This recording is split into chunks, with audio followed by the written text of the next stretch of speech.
کیا آپ جانتے ہیں کہ اللہ تعالیٰ نے کعبہ کو صرف عبادت کا مقام نہیں بلکہ اصلاح دین اور امت کی وحدت کا مرکز بنایا؟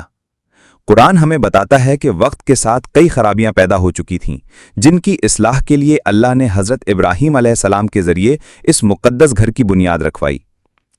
سب سے بڑی خرابی توحید سے انحراف تھی۔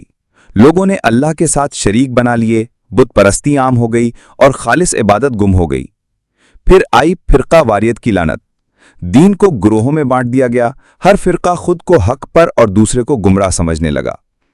ایک اور بڑی خرابی یہ ہوئی کہ دین کو دنیاوی فائدوں کا ذریعہ بنا لیا گیا، اللہ کی آیات کو چھپایا گیا اور سچائی کے بدلے مال و جاہ خریدا گیا۔ اس کے بعد آیا رسالت کا انکار اور نسل پرستی۔ کچھ قوموں نے یہ سمجھا کہ اللہ کی ہدایت صرف ان کی ملکیت ہے۔ جب اللہ نے کسی اور قوم سے رسول بھیجا تو انہوں نے حسد میں آ کر انکار کر دیا، اور پھر الہامی کتابوں میں تبدیلی کر دی گئی۔ آیات کو ان کے اصل معنی سے ہٹا کر اپنی مرضی کے مطالب نکالے گئے۔